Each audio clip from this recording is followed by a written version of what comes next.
Esta es la predicación del domingo 29 de noviembre correspondiente a la Iglesia Cristiana Cristo Viene de Algeciras. Esta mañana vamos a predicar sobre el pasaje del profeta Isaías, capítulo 29, versículos 1 al 14. No lo voy a leer ahora para no consumir mucho tiempo, porque después lo vamos a ir viendo. Vivimos una sociedad configurada por la inmediatez, la aceleración y la satisfacción. Las tecnologías digitales han revolucionado nuestro día a día y nos hemos adaptado a ellas sorprendentemente rápido. Ya no concebimos una vida diaria sin móvil y sin redes sociales. ¿Qué duda cabe que estas tecnologías nos han traído un sinfín de ventajas y de posibilidades? Hoy puedo comprar un libro en una pequeña librería de Nueva York o incluso en una ciudad más pequeña sin tener que viajar hasta allí, cosa que hasta hace no tanto tiempo hubiera sido impensable. La optimización, la eficiencia y el ahorro de tiempo que supone tener varias conversaciones al mismo tiempo por WhatsApp es una considerable mejoría, comparado cuando teníamos que estar haciendo muchas llamadas telefónicas para lograr el mismo resultado. Las posibilidades para comprar se han vuelto ilimitadas y ya no están restringidas a nuestro comercio local. Y qué decir de los innumerables beneficios que las videoconferencias y las conexiones por Zoom y otras plataformas nos han traído para nuestra formación o para evitar el aislamiento como ocurrió durante la pandemia.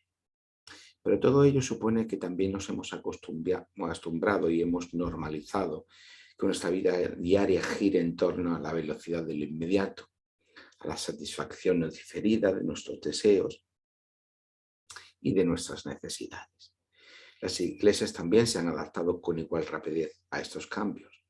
Y no solo hablo de los cultos en línea o del uso de las tecnologías para llegar a muchas más personas que nunca antes, sino una espiritualidad basada igualmente en la satisfacción inmediata de nuestros deseos y de nuestras necesidades. La fe se convierte ahora en un canje por la que conseguimos que Dios satisfaga nuestros deseos o nuestras necesidades. Hasta tal punto que llega esta normalización que se considera falta de fe el no tener estas satisfacciones de forma inmediata. Parece que no hay cabida hoy para la espera y para la perseverancia. Frente a los problemas de nuestra vida diaria, pareciera que solo podemos esperar la palabra de consuelo o la palabra de salvación que acontece aquí y ahora, pero no mañana ni pasado. Todo irá bien o esto pasará pronto se convierten en mantras cuasi mágicos. En nuestra lectura de hoy nos encontramos que el profeta Jeremías está escribiendo una carta a los que han sido desterrados a Babilonia.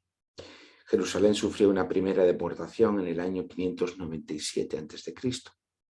A este primer grupo de desterrados, Jeremías, que aún permanece en Jerusalén, está escribiendo un mensaje de consuelo y de esperanza. En esta perspectiva de la espiritualidad de lo inmediato, a la que aludía antes, cuando leemos un pasaje como este, pronto nos fijamos en este capítulo 29, en el versículo 11, que dice: porque yo sé los pensamientos que tengo acerca de vosotros, dice el Señor, pensamientos de paz y no de mal, para daros el fin que esperáis. Qué bien nos sentimos reconfortados por un versículo como este, pero sin embargo, frecuentemente no vamos más allá de él. Pareciera que con un versículo que nos reconforte tenemos suficiente. El problema es que con ello podemos alimentar falsas expectativas que después nos llevan a grandes decepciones. ¿Qué fin esperaban los desterrados en Babilonia? El contexto mayor nos lo dice. Los desterrados esperaban que pronto volverían a Jerusalén y había profetas en Judá dispuestos a satisfacer esta demanda, en Judá y también Babilonia. Sin embargo, la palabra de Dios, recibida por Jeremías, advertía de lo contrario. En el versículo 14 del capítulo 27 se dice: no oigáis las palabras de los profetas que os hablan diciendo: no serviréis al rey de Babilonia, porque os profetizan mentira. antes de escribir esta carta, ya el profeta Jeremías había venido advirtiendo que aquellos profetas que decían que no iban a ser, que Judá no iba a servir al rey de Babilonia, estaban mintiendo. Porque eso fue precisamente lo que iba a ocurrir y lo que acabó ocurriendo, como hemos dicho, en este año 597. En el versículo 16 de este mismo capítulo 27 también encontramos lo siguiente. A los sacerdotes y a todo este pueblo hablé diciendo, así ha dicho el Señor, no escuchéis las palabras de vuestros profetas que os profetizan diciendo, los utensilios de la casa del Señor volverán de Babilonia muy pronto, porque os profetizan mentiras. Por lo tanto, ya había venido advirtiendo Jeremías que no se podía esperar una vuelta pronta de Babilonia. Esos profetas que estaban profetizando, que estaban anunciando la vuelta inmediata de Babilonia, estaban entregando un mensaje que se mostraba o que se mostró falaz, que se mostró mentiroso, creador de falsas expectativas. La palabra de Dios por boca de Jeremías muestra que este era un mensaje que se sentaba en unas expectativas falsas, unas expectativas demasiado inmediatas.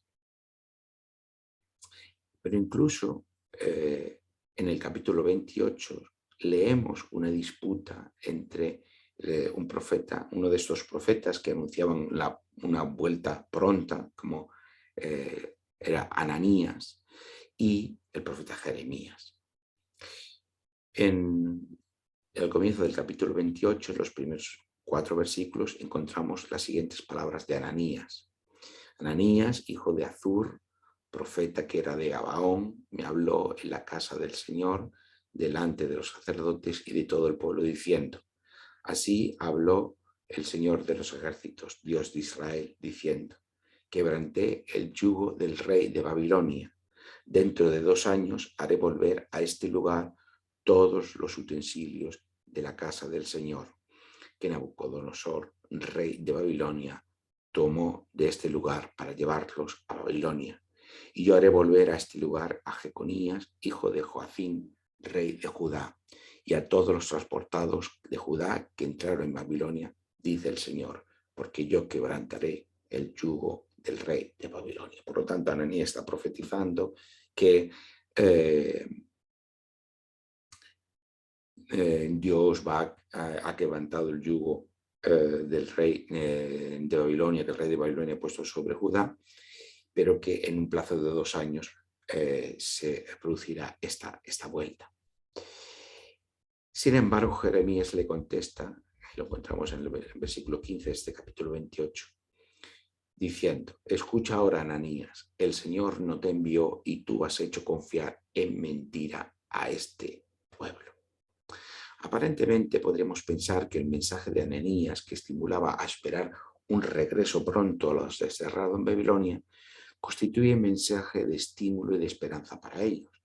Sin embargo, la palabra de Dios mostró que se trataba de una falsa esperanza. Por eso, en la carta que Jeremías envía a los desterrados, se dice lo siguiente, y ya ahora nos situamos en el capítulo 29, los versículos 8 y 9, dice, porque así ha dicho el Señor de los ejércitos, Dios de Israel, no os engañen vuestros profetas que están entre vosotros, ni vuestros adivinos, ni hagáis caso de los sueños que sueñan, porque falsamente os profetizan en mi nombre. Yo no los envié, ha dicho el Señor. Y continúa el versículo 10, porque así ha dicho el Señor, cuando en Babilonia se cumplan los 70 años, yo os visitaré y despertaré sobre vosotros mi buena palabra para haceros volver a este lugar. frente a aquel regreso temprano que profetizó Ananías de solo 2 años, Jeremías profetiza un regreso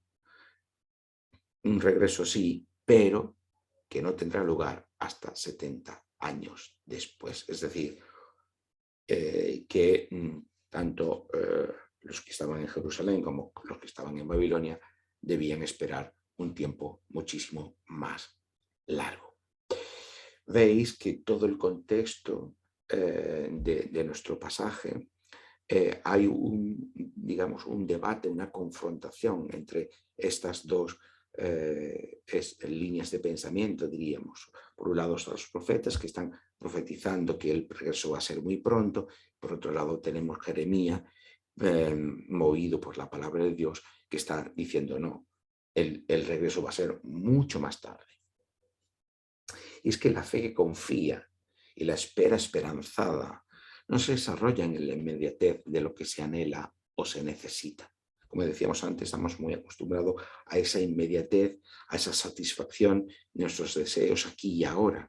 Y también queremos, esperamos en el ámbito espiritual, diríamos, que Dios también actúa aquí y ahora. Para nosotros tenemos un problema y deseamos, esperamos que Dios actúe aquí y ahora. Tenemos una situación X y queremos que Dios nos dé respuesta aquí y ahora. Pero la fe que confía y la espera esperanzada requieren de tiempo. La fe que confía no se desarrolla aquí, ahora, sí, inmediatamente. No es algo que podamos adquirir, que podamos tener en un breve espacio de tiempo. La fe que confía no es solo resultado de una experiencia determinada. La fe que confía requiere de tiempo. La espera esperanzada requiere de tiempo. No tendremos una esperanza que se desarrolla en un minuto, que se desarrolla en un derivado de una experiencia concreta. Se requiere para ambos tiempo. La fe que confía y la espera esperanzada maduran siempre a largo plazo. Solo cuando somos capaces de aceptar en primer lugar, sin resignación ni desesperanza, pero sí con aceptación y afirmación, la realidad que nos toca vivir, estamos en condiciones de afrontarla desde la fe y la esperanza. Necesitamos, en primer lugar, aceptar aquella situación que estamos enfrentando, sea la que sea, y ahí podría haber muchísimas situaciones, pero debemos aceptarla. Y aceptar que su solución o su superación puede llevarnos tiempo. En esa aceptación es cuando nuestra fe, la fe y la esperanza que el Señor hace brotar en nosotros, irá madurando, irá tomando cuerpo, irá desarrollándose. Todas las cosas que merecen, que son importantes y que merecen la pena, requieren de tiempo. Nada verdaderamente valioso en la vida se consigue en lo inmediato. Siempre se requiere tiempo. Y eso es algo que debemos aprender hoy, porque vivimos en esta vida sin espera, en esta inmediatez de todo. Cuando las cosas no nos satisfacen, queremos cambiar. Incluso hablando de relaciones, hablando de matrimonio, hablando de cualquier situación que involucra a otros. Incluso en esto requerimos esa inmediatez de la satisfacción. Cuando las cosas no funcionan, nos vemos legitimados a cambiar. Pues debemos aprender esto, en que lo verdaderamente valioso requiere tiempo. La aceptación de la realidad de las realidades dolorosas, de las situaciones que nos hacen sufrir, es una parte fundamental de la superación de cualquier proceso de duelo. Y no solamente hablo del duelo que se deriva de un fallecimiento, sino del duelo de cualquier pérdida. En la vida tenemos que afrontar pérdidas de todo tipo y esas pérdidas requieren un proceso de duelo. Y el primer paso es la aceptación de esa situación. Por eso, cuando no aceptamos la situación que debemos enfrentar, el duelo se cronifica. Cuando no podemos afectar, cuando no estamos en condiciones de aceptar una enfermedad nuestra, de un familiar, cuando no estamos en condiciones de aceptar una situación de desempleo, eh,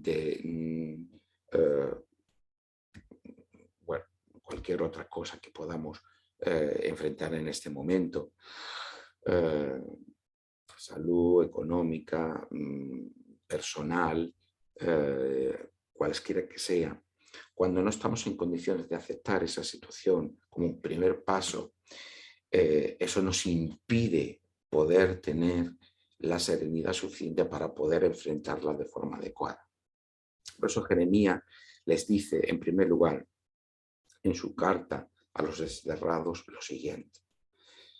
En los versículos 4 y 7 del capítulo 29 se dice: así ha dicho el Señor de los ejércitos, Dios de Israel, a todos los de la cautividad que hice transportar de Jerusalén a Babilonia. Edificad casas y habitadlas, plantad huertos y comed del fruto de ellos. Casaos y engendrad hijos e hijas, dad mujeres a vuestros hijos y dad maridos a vuestras hijas, para que tengan hijos e hijas. Multiplicaos allá y no disminuyáis.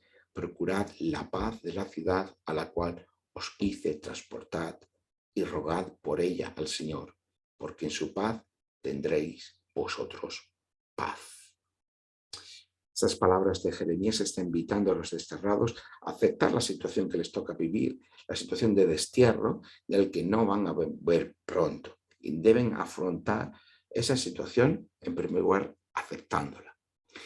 Pero aceptándola en un sentido resignado, ni en un sentido desesperanzado, sino en una aceptación constructiva, en una aceptación creativa, como dice, construyendo su vida cotidiana, edificando, plantando, comiendo, casándose y teniendo hijos, siendo creativos, siendo productivos, afrontando con esa creatividad esa situación, pero aceptando que esa es la situación que les toca de vivir, aceptando que el destierro no van a ser 2 años, sino que van a ser 70, aceptando esa situación, aceptando que no serán ellos los que vean la vuelta del exilio, serán sus nietos, probablemente, los que van a ver esa vuelta al exilio.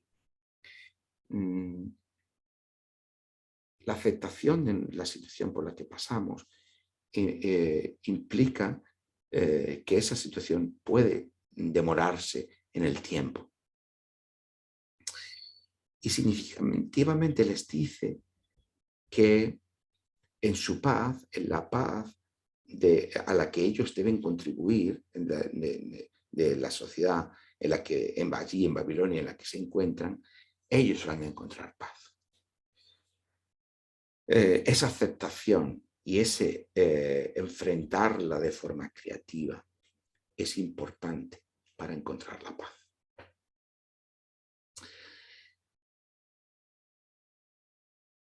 Y contribuir nosotros a la paz de los demás.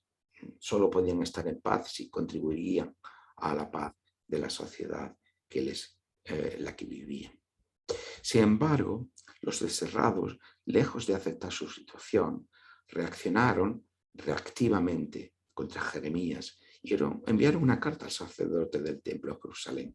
La encontramos en el capítulo 29, el siguiente capítulo, los versículos 26 al 28, que dice: el Señor te ha puesto por sacerdote en lugar del sacerdote Joiada, para que te encargues en la casa del Señor de todo loco que profetice, poniéndolo en el calabozo y en el cepo.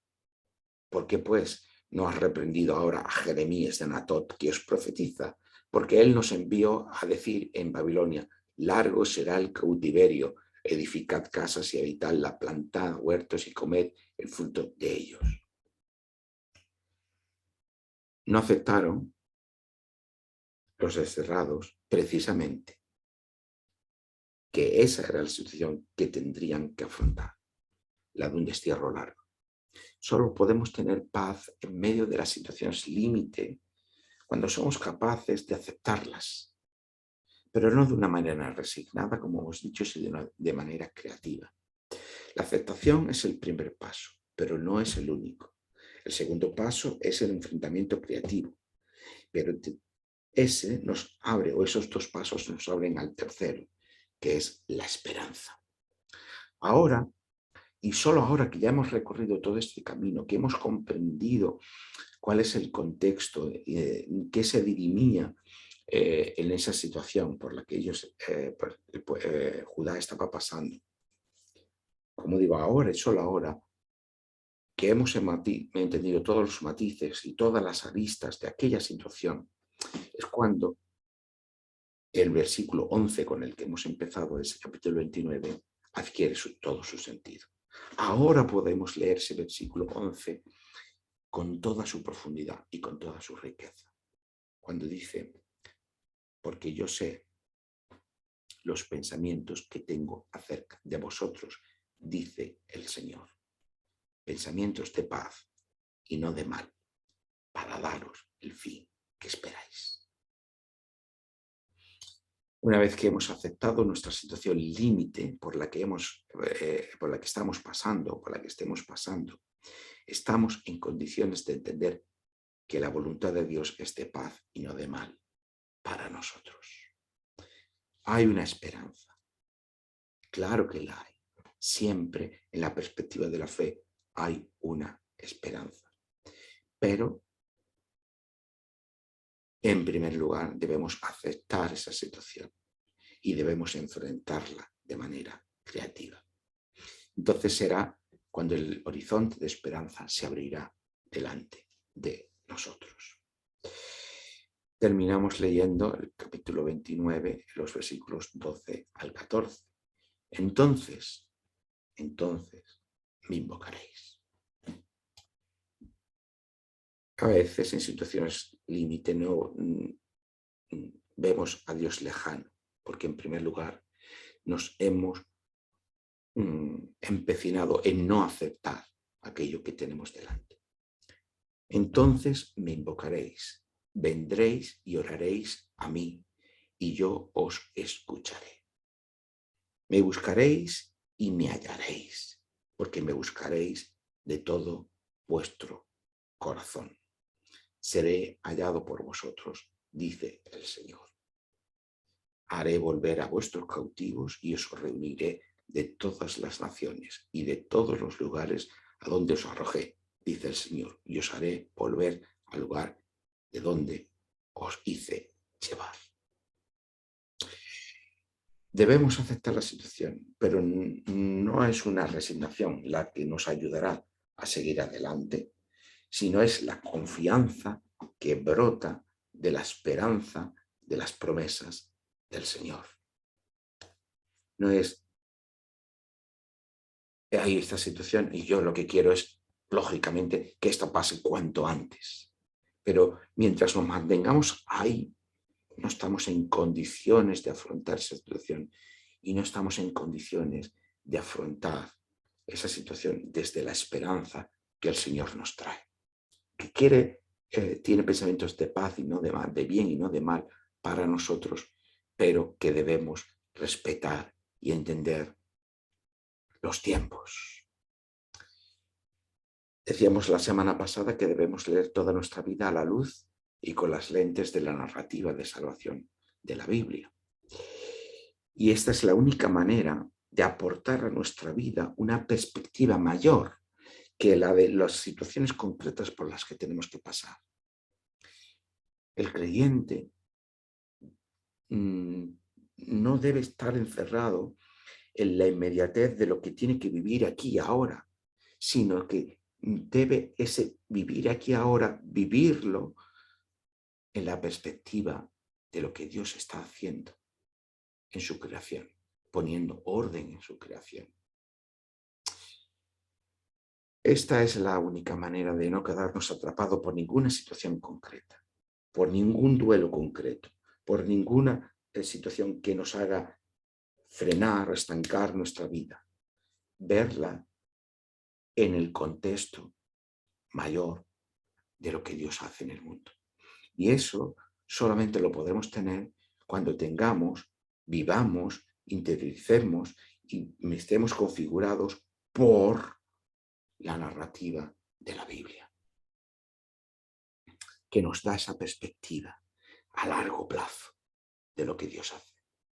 Siempre a largo plazo. ¿Veis? Que vamos pasando las páginas de la Biblia y cómo Dios es fiel, Dios es consecuente con sus promesas, pero su acción se va desarrollando a lo largo del tiempo. Sus promesas tienen un cumplimiento a largo plazo.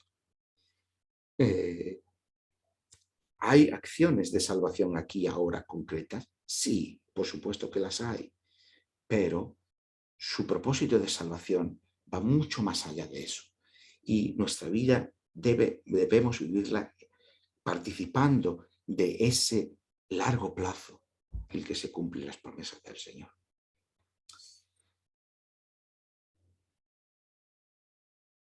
Aceptar que la situación por la que estamos pasando hoy puede que no pase pronto, forma parte también de la escuela de la fe.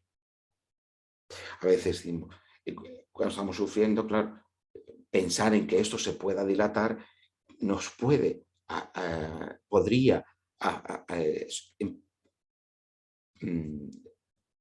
aportar más sufrimiento. Pero paradójicamente, aceptar que esa situación es la que tenemos y que la debemos afrontar desde la fe que confía y por medio de la esperanza de las promesas de Dios, nos va a capacitar para afrontar esa situación en mejores condiciones.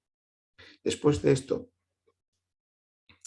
Jerusalén tuvo que soportar otra deportación más en el año 587 a.C. Estaba Jeremías mandando su carta después del 597 a.C., esa primera deportación. Pero es que después de todo lo que hemos visto, todavía vendría otra deportación más, que es la del 587 a.C., que sería la deportación definitiva.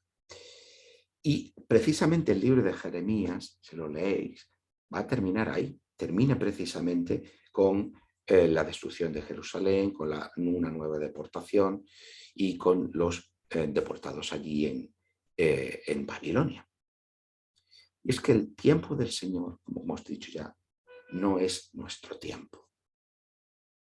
Por eso, en esta vida diaria de la satisfacción inmediata, por medio de la fe que confía y de la fe que espera, debemos aprender el valor de la perseverancia y de la aceptación de aquellas situaciones dolorosas que llegan a nuestra vida. La fe que confía, la fe que espera, requieren de tiempo y requieren de exposición a situaciones difíciles. Esto es lo que el texto de hoy nos invita, en lo que es nuestra oración, de que el Señor nos ayude y nos capacite para ello.